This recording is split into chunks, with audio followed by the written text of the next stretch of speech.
자, 이제는 2025년도부터 2028년까지 무선설비 기사 출제 경향표가 이제 발표가 됐죠. 그래서 이제 그 과목 중에서 네 번째 과목에 해당됩니다. 무선통신 시스템 운영 과목은 어떤 내용이 어떻게 바뀌었는지 살펴보도록 하겠습니다. 우리가 먼저 살펴봤던 제1과목 디지털 전자회로, 2과목 무선기기, 3과목 안테나 엔지니어링 과목도 크게 바뀐 내용이 없었죠. 일부 내용만 빠지고 일부 용어들만 좀 들어온 것 뿐이었어요.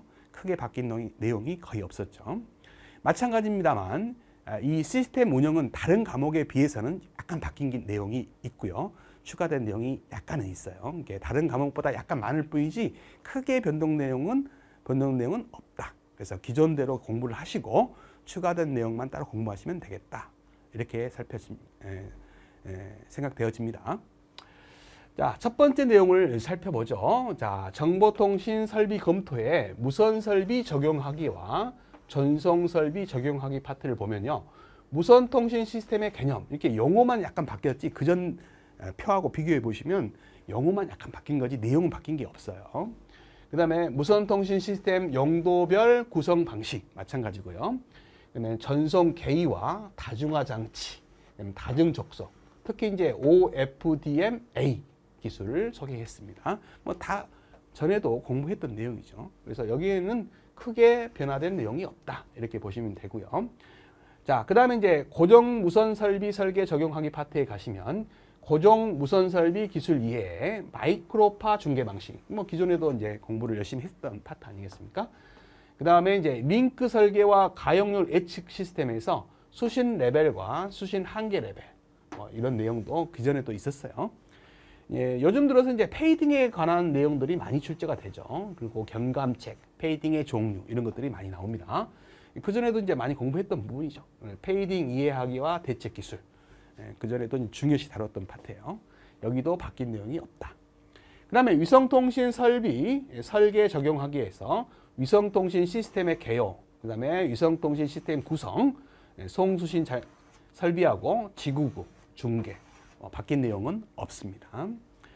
자, 그다음에 이제 이동통신 설비 설계 적용하기에 보시면 자, 이동통신망 CDMA, 그다음에 WCDMA, LTE 특이 사항으로 5G죠. 5G. 그 전에도 이제 이 5G가 들어 있었습니다만 요즘 들어서 이제 5G 기술들을 살펴보셔야 돼요. 그래서 여기다 별표를 해 놓으시고 우리가 이제 5G 기술의 특징이 있어요.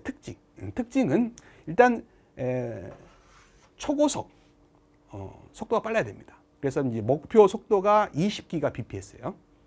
이제 6세대가 이미 이제 계획이 발표가 이미 됐죠. 그래서 28년도에 이제 표준안이 완성될 거라고 이제 예상하고 있는데 그게 1테라급이에요. 그래서 6세대는 1테라급이고 5세대는 20GBps 정도의 속도를 지향하고 있습니다.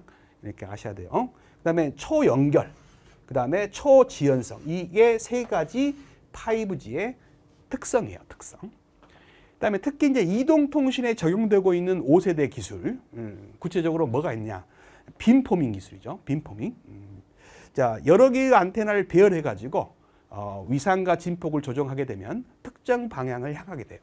그래서 빔의 안테나의 빔을 특정 방향으로 향하게 해 가지고 그곳에서 오는 어떤 정보, 전파를 수신율을 높인다든지 아니면 어떤 한 방향으로 전파를 집중해서 발사할 수 있게 이렇게 조정할 수 있는 것이 빔포밍 기술입니다. 그래서 그런 빔포밍 기술, 그다음에 노마라는 기술이 있어요. 이제 우리가 4세대 이동통신의 핵심 기술은 OFDM이죠. 직교하는 부반송파 여러 개를 이용해서 병렬로 데이터를 실어서 여러 개를 한꺼번에 전송하는 기술이잖아요. 이것은 이제 직교성을 이용하는 거잖아요. 근데 여기는 이제 오소고란입니다. 비직교성의 성질을 이용해서 어떤 정보를 다수 단말에게 동시에 정보를 여러 개를 다수 단말에게 보낼 수 있는 하나의 정보를 여러 개의 단말에게 동시에 전송할 수 있는 이런 기술을 노마라는 기술이라고 해요. 노마. 그래서 이런 것들, 이거 말고도 더 있죠. 이런 것들이 이제 5세대 이동통신의 기술들입니다. 이런 것들을 하나하나 세세하게 공부를 해 주셔야 돼요. 그래서 이제 지금도 나오고 있습니다만 향후에도 이제 5세대 이동통신의 기술들이 시험에 많이 나올 것 같습니다. 자, 그다음에 이제 이동통신 기술 동향이라든지 이동통신 시스템 구성과 기능이라든지 이건 뭐 그전에도 나왔던 것들이죠. 그다음에 이동통신 시스템, 그다음에 이동통신 시스템의 기능, 이동통신망 구축 계획, 뭐 용량 산출하는 거, 품질 뭐 이런 것들은 그전에도 다 있었던 겁니다. 자, 그다음 이제 요구사항 정의하기 위해서 이동통신망 운영 관리, 이동통신 전파 환경 이해와 분석 기술, 이동통신 시스템의 최적화, 기존과 바뀐 게 하나도 없어요. 자, 그다음에 이제 공공안전통신망의 개요, 정의, 필요성, 구성 방식, 그다음에 공공안전통신망의 종류, PSLT, 그다음에 LTM, 그다음에 LTR 이런 것들은 뭐 그전에 시험에 아주 많이 나왔죠. 등장을 했었어요. 그래서 이런 것들을 집중해서 더 공부를 해주시기 바라고요. 그다음에 이제 방송 송신 장비 운영 관리하기에 보시면 방송통신 시스템의 개요, 라디오 방송, DMB, HDTV, UHDTV, 국내외 방송 기술 표준. 이제 추가된 게 콘텐츠 보호예요. 이게 이제 추가된 사항입니다. 그 전에 없던 콘텐츠 보호에 대한 어떤 추가된 사항이에요. 이쪽은 이제 새롭게 우리가 이제 연구를 해봐야 돼요. 그다음에 매체별 방송통신 시스템의 구성, 라디오, DMB, HDTV, UHDTV. 이것도 이제 다 그전에 있는 건데 추가된 게 요거죠. 콘텐츠 보호 시스템. 그러니까 이제 콘텐츠에 대한 어떤 보호에 대한 내용들이 다 추가가 되고 있어요. 그래서 이런 곳은 집중해서 이제 우리가 공부를 해봐야 될 겁니다. 자, 그래서 이제 이 시스템 운영 파트에서는 크게 이제 바뀐 내용은 없는 것 같고요. 뒷부분에서 좀 추가된 내용이 있어요. 뒷부분. 자, 주요 항목에서 6번째 있는 IoT, 사물 인터넷이죠. IoT 네트워크 기획에서 IoT 네트워크 구성 분석하기에 보시면 IoT 서비스 개요, 정의, 특징, 장점 이런 건 바뀐 게 없어요.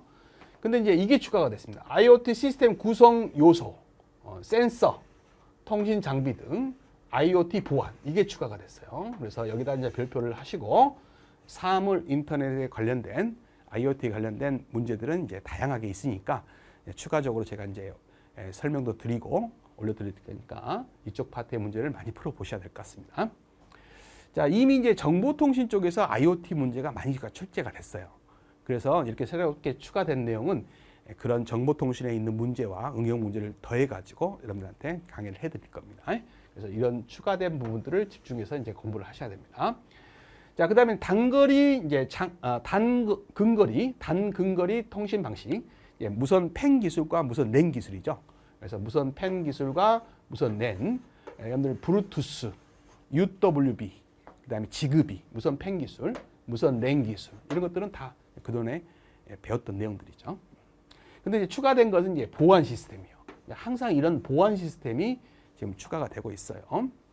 그다음에 장거리 통신 시스템 이게 이제 추가가 됐어요. LPWAN. 이런 것들이 뭐냐? 잠깐 소개를 해놨습니다. 저전력 광역 통신망이라 그래요. 그래서 저전력 광역 통신망은 뭐냐? 서비스 범위가 약 10km입니다. 굉장히 넓죠.